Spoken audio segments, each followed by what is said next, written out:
Bienvenue sur la chaîne YouTube de l'église La Bonne Nouvelle. Nous allons écouter le message que Dieu a mis sur le cœur de pasteur.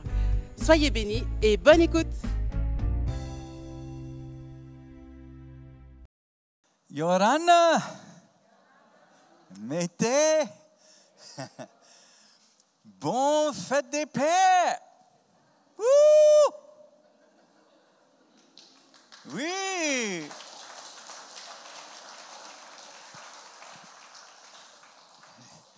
Nous vous aimons. Nous sommes reconnaissants pour tous nos pères ici. J'espère que vous allez manger un bon steak aujourd'hui. Hein? Et soyez vraiment bénis. Et bien sûr, bienvenue tout le monde. Je suis content que vous soyez là.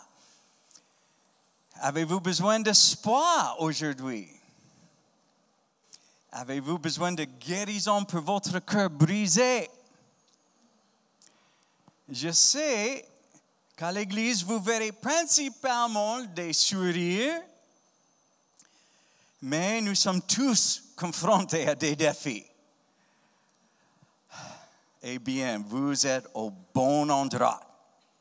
Nous servons à Dieu qui s'occupe des choses avec lesquelles nous luttons.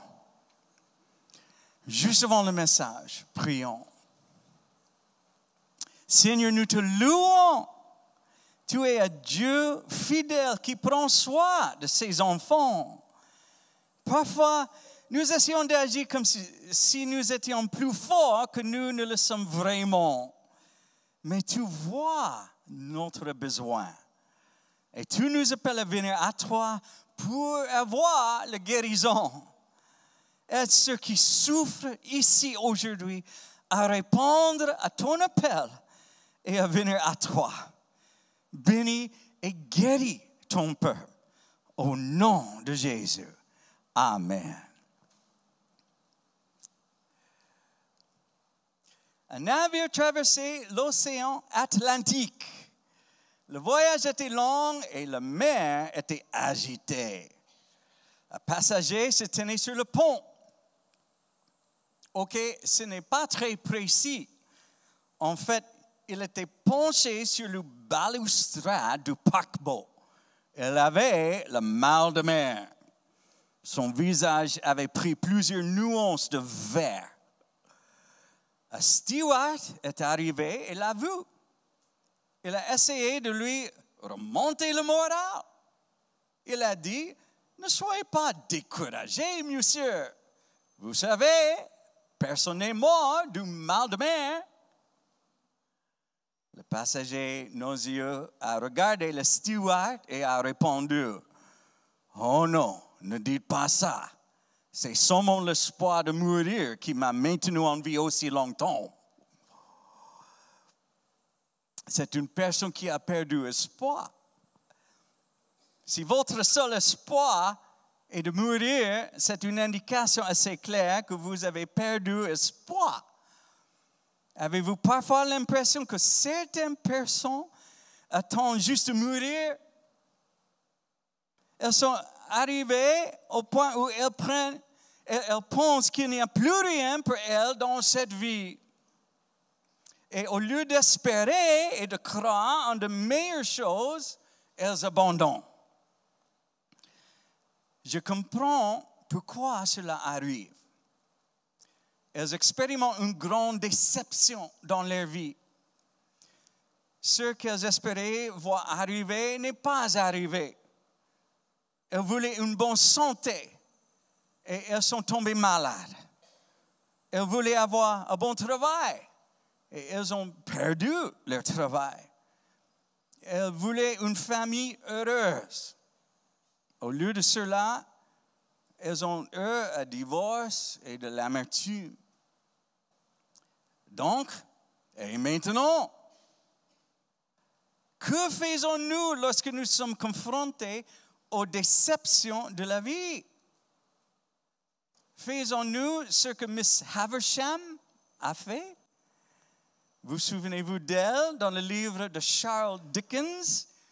Il s'intitule « De grandes attentes ». Miss Havisham a été abandonnée par son fiancé juste avant le mariage. Comment a-t-elle réagi? Pas très bien. Elle a fermé tous les stores de la maison. Elle a arrêté toutes les horloges. Elle a laissé le gâteau de mariage sur la table afin d'amasser des toiles d'araignée. Et elle a continué à porter sa robe de mariée jusqu'à ce que sa robe prenne une couleur jaune délabrée. Son cœur blessé a consumé sa vie. Certains d'entre nous suivent la même voie. Non, nous ne portons pas une robe de mariée depuis quelques années. Nous ne laissons pas un gâteau de mariage sur la table afin d'amasser des toiles d'araignée. Nous ne laissons pas forcément les choses qui nous entourent telles qu'elles étaient au moment de l'énorme déception dans notre vie. Mais comme elles, nous pouvons être figés dans le temps. Nous avons simplement tendance à l'être dans notre esprit et dans notre cœur. Des pensées amères nous reviennent encore et encore. Peut-être même que nous semblons avancer et faire des progrès dans notre vie, mais soudainement, un souvenir douloureux vient s'imposer dans notre esprit, comme un invité non invité. Et nous sommes de retour à ce moment, comme s'il se déroulait aujourd'hui. Il se peut que vous ayez été coincé dans une déception que vous avez expérimentée dans votre vie. Si c'est le cas, je sympathise vraiment avec vous. Je suis passé par là. Mais il est tellement bon de savoir que nous n'avons pas à rester là. Notre Dieu est un spécialiste dans le fait de donner aux gens un nouveau départ. Je ne prends pas votre douleur à la légère. Je vous encourage à garder votre espoir de guérison. Un jour, Jésus est allé à une piscine appelée Bethesda à Jérusalem. Nous n'avons pas juste étudié cette histoire lors de notre étude biblique du mercredi soir l'année dernière. Nous l'avons également vu être joué dans la série The Chosen. La Bible nous dit que grand nombre de personnes infirmes avaient l'habitude d'être couchées autour de cette piscine, ce qui incluait des aveugles, des boiteux et des paralysés. Il y avait une croyance superstitieuse selon laquelle, lorsque l'eau était remuée, le premier qui entrerait dans la piscine serait guéri. Certains avaient attendu très longtemps pour essayer d'entrer dans cette eau le premier. En fait, un homme était là depuis 38 ans. Il était invalide. Mais un jour, Jésus est arrivé. Quand Jésus le vit, il lui posa une question. Certains pourraient penser que la question était inutile. D'autres pourraient penser que la question était étrange.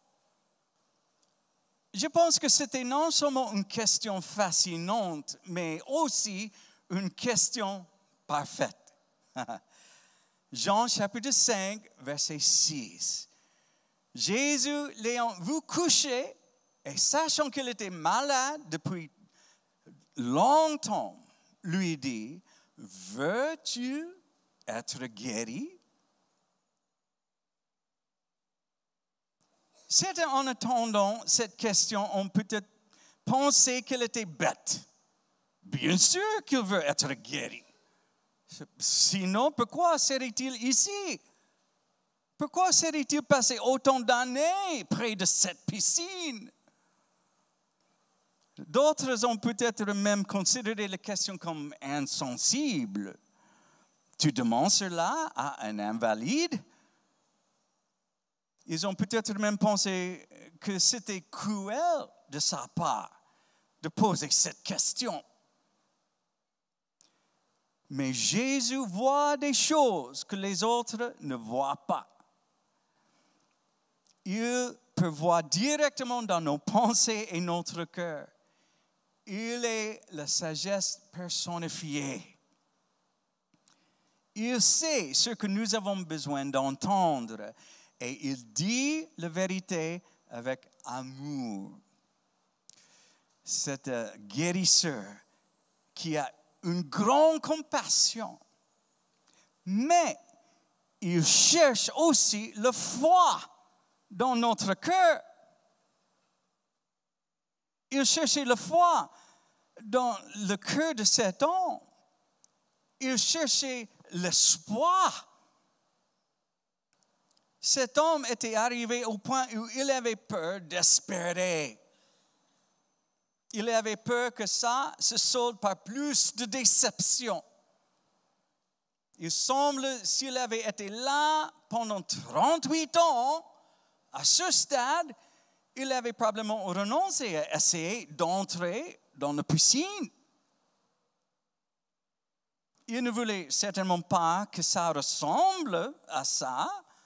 Pour la plupart des gens, il semblait probablement avoir encore de l'espoir. Mais lorsque Jésus a demandé « Veux-tu être guéri ?» il a évité de répondre à la question. Il a donné des excuses. Il a dit que personne ne l'aidait à entrer dans la piscine. Mais il a finalement réalisé que quelqu'un était venu l'aider ce jour-là. Et il n'avait pas du tout besoin de cette piscine. Il suffisait qu'il réponde avec foi au guérisseur qui se tenait devant lui. Et après toutes ces années, la Bible nous dit que l'homme a été immédiatement guéri. Cependant, avant de pouvoir parvenir à cette guérison miraculeuse, il devait d'abord réfléchir à la question posée par Jésus. Veux-tu être guéri? Cette question implique ces questions. Veux-tu rester dans ta déception? Es-tu devenu à l'aise dans cet endroit sombre? Es-tu prêt à croire en de meilleures choses? Veux-tu être rétabli? Pour ceux d'entre nous qui sont coincés dans la déception, je crois que Jésus nous pose également cette question. Nous sommes peut-être allés à l'église pendant de nombreuses années. Nous avons peut-être fait de notre mieux pour garder l'apparence de quelqu'un qui a l'espoir et la foi devant les autres. Mais la vérité est que nous avons encore désespérément besoin d'une guérison dans nos cœurs. Oserons-nous espérer avoir une guérison profonde dans nos vies? Nous trouvons un bon exemple à suivre dans la vie de l'apôtre Paul. Son objectif était d'être missionnaire en Espagne. Mais il a fait un léger détour. Au lieu d'aller en Espagne, Dieu l'a envoyé en prison. Assis dans une prison romaine, Paul aurait pu faire le même choix que Miss Havisham, mais il ne l'a pas fait. Au lieu de cela, il a dit, tant que je suis ici, autant écrire quelques lettres À cause de cette décision, votre Bible inclut les lettres à Philémon, aux Philippiens, aux Colossiens et aux Éphésiens. Nul doute que Paul aurait accompli une grande œuvre en Espagne. Mais est-ce que cette œuvre aurait été comparable à l'œuvre de ces 4 lettres que nous pouvons toujours lire ici aujourd'hui? Vous avez expérimenté quelque chose de semblable. Vous n'avez peut-être pas prévu de voyager en Espagne. Vous n'avez peut-être pas passé du temps en prison. Mais un grand changement s'est produit dans les que vous avez fait. Cela a entraîné une grande déception. Comment avez-vous géré cela? Ou permettez-moi de le dire de cette façon. Comment gérez-vous cela? Aurez-vous besoin d'aide? J'ai exactement ce dont vous avez besoin. Il y a quelque chose à propos de cette période de l'année que j'assimile au repos et à la récupération. C'est peut-être parce qu'enfant, j'étais toujours très heureux lorsque l'école s'arrêtait et que les grandes vacances commençaient pour l'été. Wouhou! Allez, allez! Mais souvent, en juin ou juillet, ce qui me vient à l'esprit, c'est le 23e psaume. La semaine dernière, nous en avons vu une partie qui nous aide à vaincre le peur dans nos vies. Aujourd'hui, je voudrais attirer notre attention sur une autre partie de ce magnifique psaume. Il pourrait paraître un peu étrange lorsque nous la lisons pour la première fois, mais aujourd'hui, nous allons la replacer dans son contexte. Elle parle de baume de protection guérissant. Psaume chapitre 23, verset 5. Tu oins d'huile ma tête. De quoi David parle ici? Et qu'est-ce que verset qui parle d'huile a à voir avec les blessures causées par les déceptions de la vie? Permettez-moi d'expliquer. Dans l'ancien Israël, les bergers utilisaient l'huile à 3 fins. Repousser les insectes, éviter les conflits et guérir les blessures. Les insectes dérangent les gens, mais ils peuvent tuer les brebis. Les mouches, les moustiques et les moucherons peuvent transformer l'été en une période de torture pour le bétail. Prenons par exemple les mouches nasales.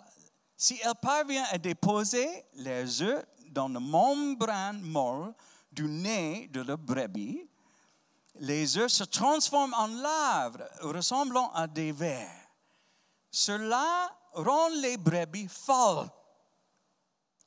Un berger a déclaré, pour se soulager de ce désagrément angoissant, les brebis se frappent délibérément la tête contre les arbres et les rochers. Dans les cas extrêmes d'infestation intense, une brebis pourrait même se suicider.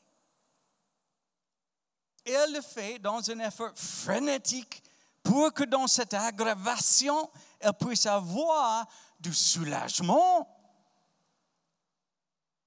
Lorsqu'un essaim de mouches nasales apparaît, les brebis paniquent. Elles courent, elles se cachent, elles secouent la tête de haut en bas pendant des heures. Elles oublient de manger. Elles n'arrivent pas à dormir. Les brebis arrêtent de traire et les agneaux arrêtent de grandir. L'ensemble du troupeau peut être perturbé, voire détruit par la présence de quelques mouches. C'est pour cette raison que le berger oint les brebis. Il leur couvre la tête avec un répulsif huileux. Le parfum éloigne les insectes et laisse le troupeau en paix. Elles sont en paix jusqu'à la saison des amours. La majeure partie de l'année, les brebis sont calmes. Ce sont des animaux passifs.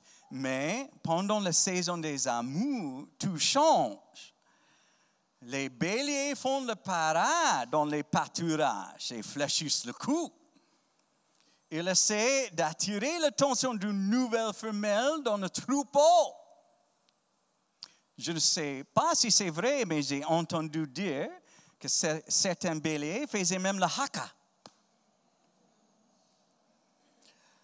Cependant, à ce stade-là, son petit ami arrive.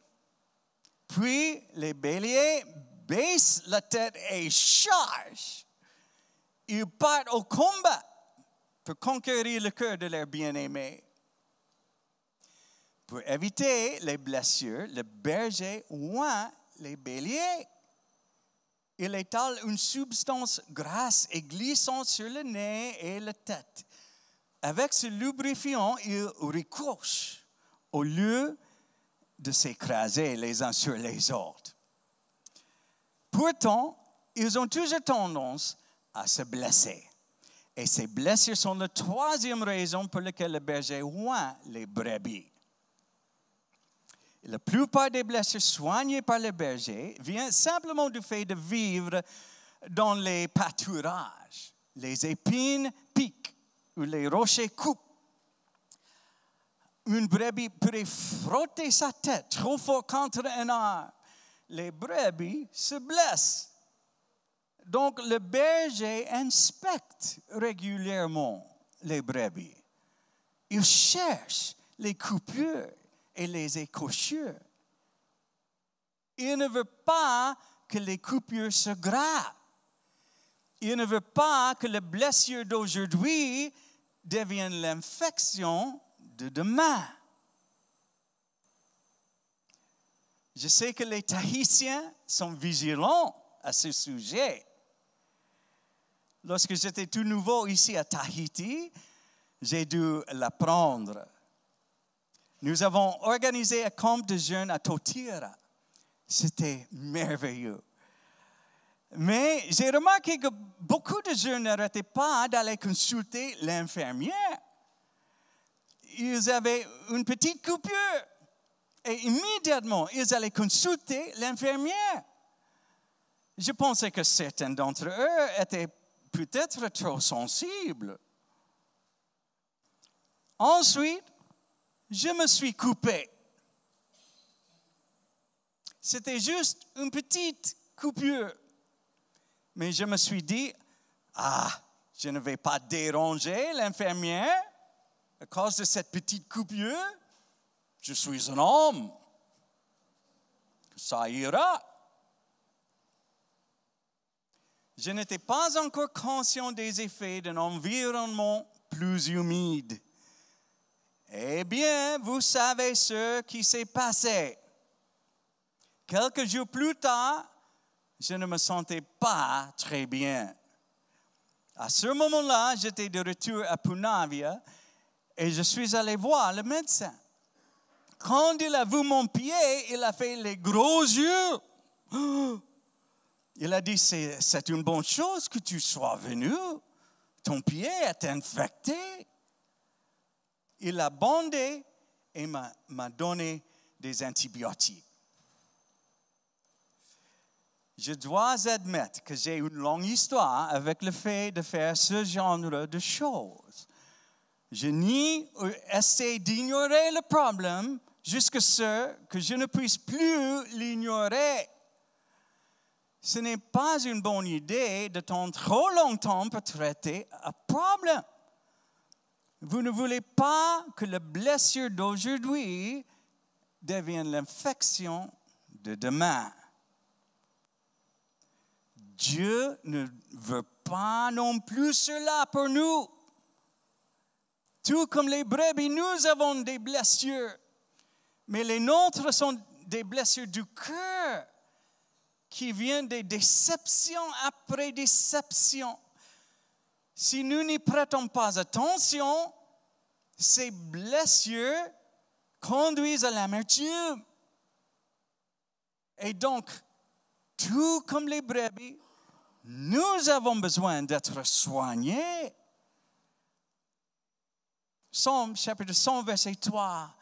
Sachez que l'Éternel est Dieu. C'est lui qui nous a fait et nous lui appartenons. Nous sommes son peuple et le troupeau de son pâturage. Les brebis ne sont pas les seuls à avoir besoin de soins préventifs. Et les brebis ne sont pas les seuls à avoir besoin d'une touche qui guérit. Nous sommes irritants aussi les uns contre les autres. Nous nous irritons. Nous nous cognons la tête. Puis nous sommes blessés. Beaucoup de nos déceptions dans la vie commencent par des irritations. La grande majorité de nos problèmes ne sont pas des attaques de la taille de lion, mais plutôt d'un essaim quotidien de frustration, d'incidents et de chagrin. Quelqu'un vous coupe brutalement la route sur le RDO. Votre patron ne remarque pas votre travail acharné. Votre conjoint accorde plus d'attention à son iPhone qu'à vous. Votre voisin fait beaucoup de bruit tard dans la nuit. Votre collègue vous insulte. Donc, vous vous retrouvez plus irritable. Vous êtes de plus en plus blessé. Comme les brebis, vous ne dormez pas bien, vous ne mangez pas bien. J'espère seulement que vous ne vous frapperez pas la tête contre un arbre. Ou peut-être que la blessure se manifeste pas davantage de disputes avec quelqu'un. C'est incroyable à quel point nous pouvons être entêtés les uns envers les autres. Certaines de nos blessures les plus profondes proviennent de conflits avec les gens. Comme les brebis, le reste de nos blessures vient simplement du fait de vivre dans les pâturages. Les pâturages des brebis sont cependant beaucoup plus attrayants. Les brebis doivent faire face aux blessures causées par les épines et les ronces. Nous devons faire face au vieillissement, à la perte et à la maladie. Certains d'entre nous font face à la trahison et à l'injustice. Vivez assez longtemps dans ce monde et la plupart d'entre nous seront confrontés à des blessures profondes d'une manière ou d'une autre. Donc, comme les brebis, nous nous blessons et comme les brebis, nous avons un berger. Nous lui appartenons. Nous sommes son peuple. Les brebis dont il s'occupe. Il fera pour vous ce que le berger fait pour les brebis. Il s'occupera de vous. Nous ne voyons pas cela seulement dans le Psaume chapitre 23. Nous le voyons dans les évangiles. Il nous enseigne que Jésus est le bon berger. Jésus a dit dans Jean chapitre 10, verset 11, « Je suis le bon berger. Le bon berger donne sa vie pour ses brebis. » Jésus a répandu l'huile de prévention sur ses disciples. Il a prié pour eux. Il les a équipés avant de les envoyer. Il leur a révélé les secrets des paraboles. Il a arrêté leurs disputes et a calmé leurs peurs. Parce qu'il était un bon berger, il les a protégés des déceptions. Non seulement Jésus a prévenu les blessures, mais il les a aussi guéris. Il a touché les yeux de l'aveugle. Il a touché la maladie du lépreux. Il a ressuscité la jeune fille morte. Jésus s'occupe de ses brebis. Il a touché le cœur en recherche de Nicodème.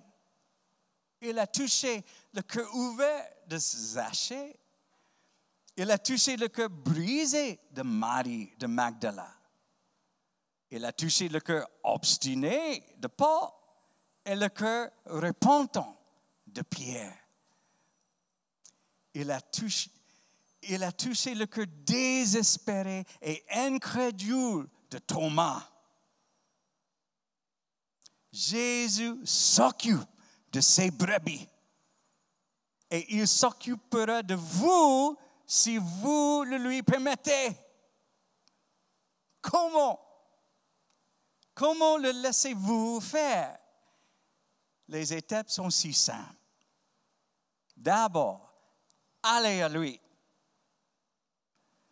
David ne confiait ses blessures à personne d'autre qu'à Dieu. Il dit, tu oins d'huile ma tête. Il n'a pas dit tes prophètes, ni tes enseignants, ni tes conseillers. D'autres pourraient nous guider vers Dieu. D'autres pourraient nous aider à comprendre Dieu.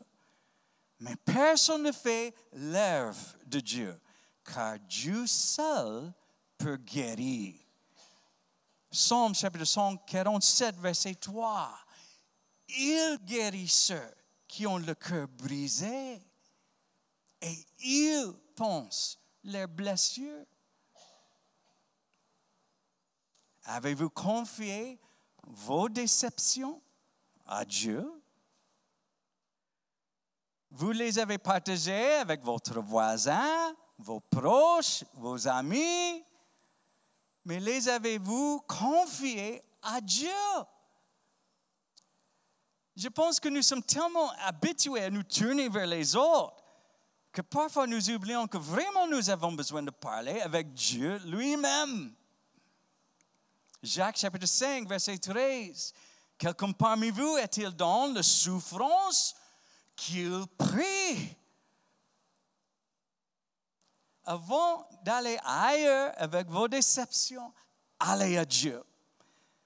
Peut-être que vous ne voulez pas déranger Dieu avec vos blessures. Vous pourriez penser quelque chose comme ceci. Après tout, il doit penser aux famines, aux nations et aux guerres. Il ne va pas s'occuper de mes petites luttes. Mais pourquoi ne le laissez-vous pas décider? Considérez ceci. Il s'intéressait assez à un mariage pour pouvoir au vin. Il s'intéressait assez au paiement des impôts de Pierre pour lui donner une pièce de monnaie. Il s'intéressait assez à la femme au puits pour lui donner des réponses. Et vous?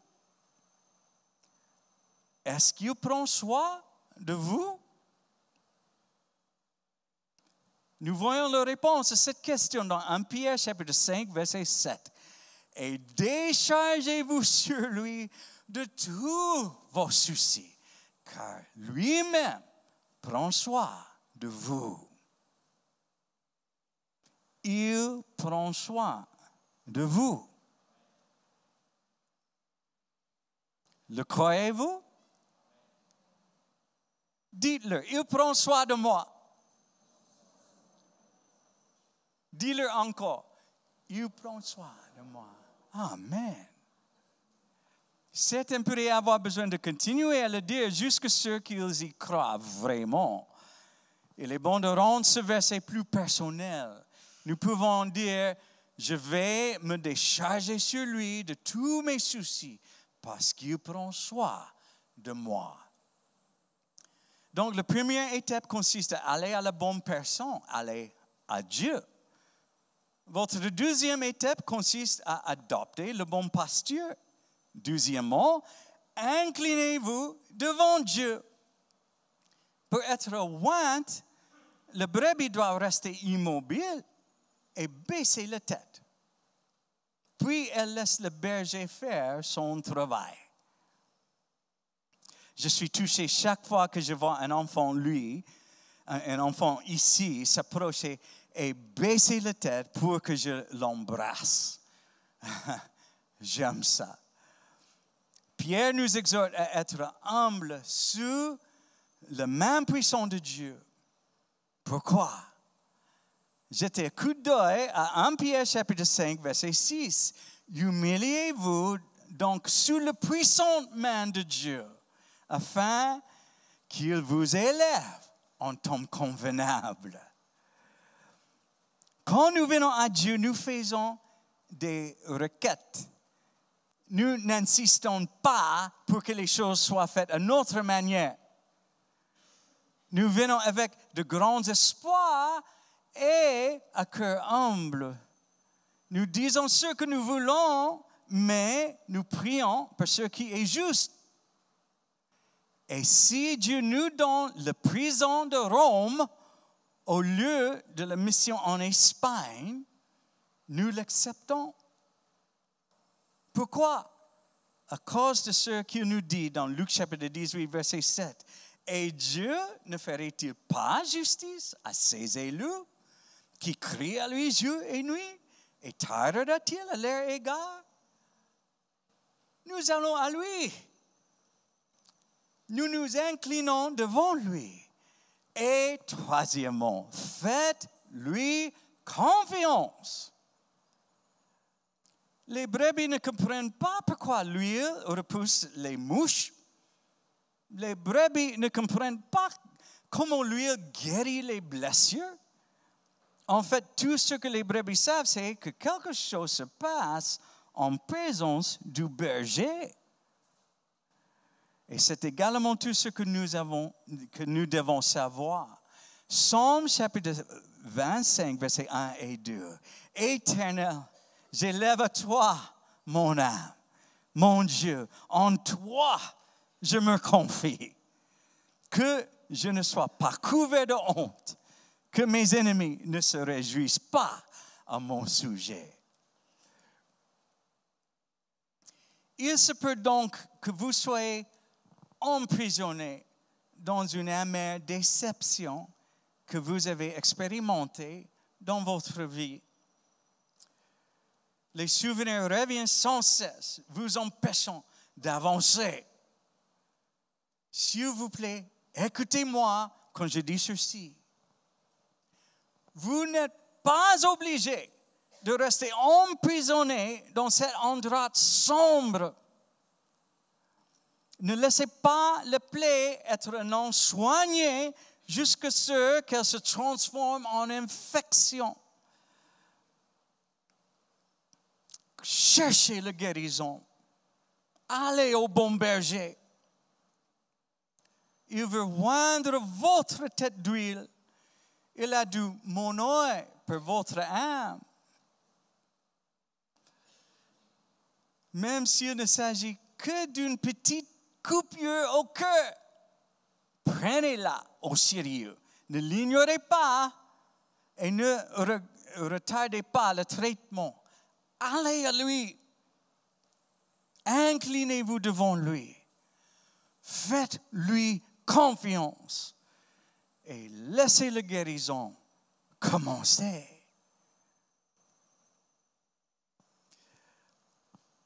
Je termine aujourd'hui par une citation du livre classique de Thomas A. Kempis, intitulé « L'imitation du Christ ». En toi donc, Seigneur Dieu, je mets tout mon espoir. Je ne tirerai pas profit de plusieurs amis. Les gens forts n'aideront pas. Je ne serai pas grandement aidé par des conseillers prudents. Les livres de gens très instruits ne me consoleront pas. Aucune substance précieuse ne me délivrera. Aucun endroit secret et magnifique ne me donnera refuge. Si toi-même, tu ne m'aides pas, je compte sur toi pour avoir la force, le réconfort, l'instruction et la sécurité. Espérer en toi par-dessus toutes choses et le plus grand réconfort de tes serviteurs. J'aimerais que les musiciens reviennent. Et permettez-moi de vous demander, voulez-vous être rétabli? Peut-être que vous êtes dans un endroit sombre depuis si longtemps que vous avez perdu espoir. Mais je veux vous encourager à détourner vos yeux de ces déceptions et à les fixer dès maintenant sur le bon berger.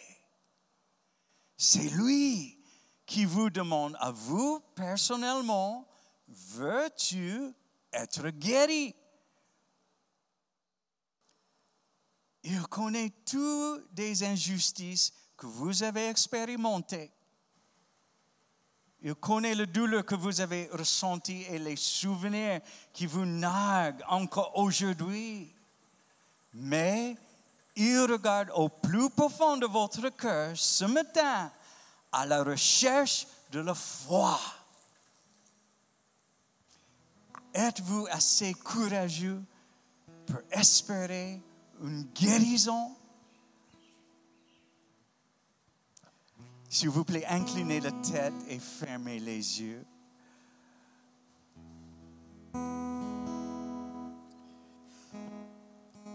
Il est temps de soigner cette blessure dans votre cœur. Ne l'ignorez pas. Cela ne fera que conduire à une infection qui pourrait détruire votre âme. Les étapes sont si simples. Allez à lui. Inclinez-vous devant lui. Faites-lui confiance. Si vous vous engagez à prendre ces mesures pour une guérison du cœur, voudrez-vous lever la main? Merci Seigneur. Merci Seigneur. Prions. Ô Seigneur Jésus, nous nous réjouissons du fait que tu sois le bon berger. Le bon berger donne sa vie pour ses brebis. Nous sommes ton peuple et le troupeau de ton pâturage. Par moments, nous avons eu des blessures qui nous ont tourmentés. Nous avons été tellement focalisés sur ces choses que nous avons négligé de te chercher pour avoir la guérison. Cela prend fin aujourd'hui. Nous t'apportons nos déceptions. Nous t'apportons notre douleur et nos cœurs brisés. Et lorsque des souvenirs douloureux reviendront nous attaquer, aide-nous à nous arrêter à ce moment-là et à prier. Tu vois notre tête d'huile. Tu guéris ceux qui ont le cœur brisé et tu penses leurs blessures. Nous nous déchargerons sur toi de tous nos soucis, car tu prends soin de nous. Oh, bénis ton peuple alors qu'il espère et croit en une vraie guérison. Nous prions au nom puissant de Jésus. Amen. Titre de cette vidéo. N'hésitez pas à mettre un like et à vous abonner. À bientôt à l'Église La Bonne Nouvelle.